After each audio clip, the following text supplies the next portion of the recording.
Guys, I'm here today with some really interesting stuff. It's taken me months, years, decades to finally research this case. Years? Girl, you started this literally 2 weeks ago. Will you shut up? It's taken weeks to crack this case. I knew the theory was right. I had to find the information first.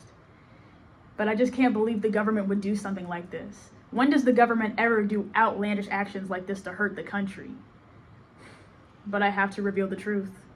Fellow Americans, I am here to tell you today that birds are not real. Wait, you didn't tell me this was the project you were working on.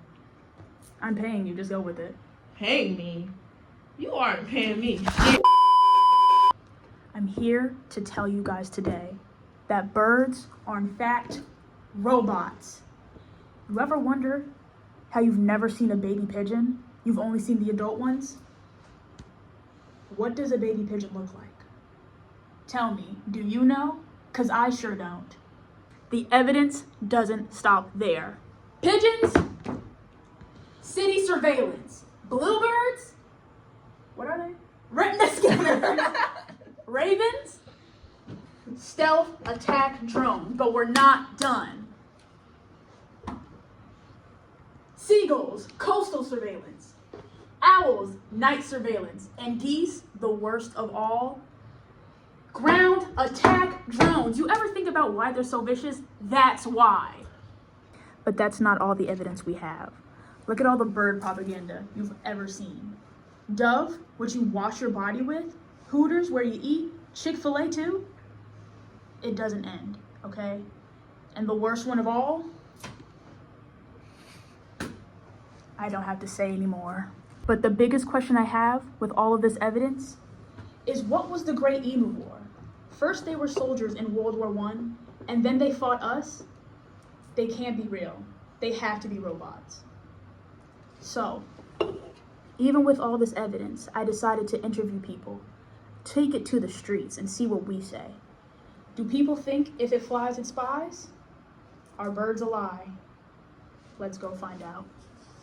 So much later that the old narrator got tired of waiting and they had to hire a new one. See somebody, come on. Hey, what's your name? Where are you going? What's your name? What is your name? Can you say your Look, if you let me interview you, I'll give you $50. Why didn't you just say so? A few inches later. Okay, what is your name? Z. So, Z. You know any good conspiracy theories? No? Okay, so, how do you feel about birds? How do I feel about birds? Yeah. They exist, I guess. Okay, so, have you ever seen a baby pigeon? I don't believe I have. Okay. So nobody's ever seen a baby pigeon. Take notes. Z, so I'm here to tell you that birds are not real, girl. How do you feel about that? Well, are they robots? Yes, actually, I didn't even have to tell her. You see that? So, They have cameras where their eyes should be? Okay. they're recording you. Okay.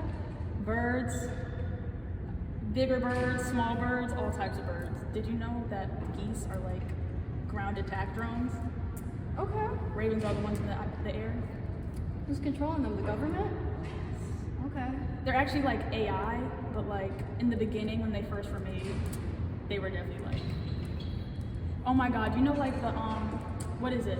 It wasn't a ship, but it was like a submarine that went into the water and it was controlled by a game controller. It's kind of like that. Do you have any personal opinions about that? I don't believe I have, I feel like you kind of sold me, So you're convinced? I am. You've heard it here today, folks. You've already got another supporter. Thank you. I appreciate it. No problem. Getting that $50. I don't even have like 89 cents to my name.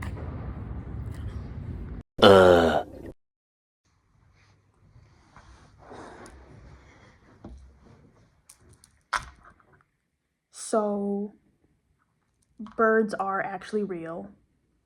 What a shock. It's just internet-based rage bait. Hate to break it to you, but I'm going to tell you what it's for, why this is a thing, why this was made, and what it's supposed to say. The birds aren't real conspiracy theory is a hoax that feeds into the era of post-true politics started by Peter McIndoe. It was created as a social commentary, but also to exploit conspiracists for profit. The website Birds Aren't Real gives details about the theory's origins, but also has a whole separate page just for buyable merch. Mike Metzler, a social media influencer and content creator, states that exploiting conspiracists for profit is nothing new. Amazon sells several styles of different QAnon t-shirts that are typically worn at MAGA rallies. The only difference is that QAnon believers wear their shirts in earnest, while Birds Aren't Real theorists just wear their t-shirts in irony and to fit in with the trend. Overall, the theory is not meant to only be a cash grab, but is also meant to be a social commentary on the extremities that theorists take their ideas to. Theorists are so set on what they believe in based on the way others treat them upon hearing these ideas. Many people are quick to judge others' ideas rather than listening and understanding their ideology. Theorists don't start out extreme, but when judged by most people, they turn to like-minded communities that fuel their ideas to become more ultimate. The satirical Birds Aren't Real conspiracy theory is meant to teach us that as a community, it's important to direct our energy towards the crisis of belonging before trying to understand the crisis of belief. In conclusion, this theory is more so meant to tell you to be kind to others and listen to understand rather than listening to respond. Or don't. I'm not your mom.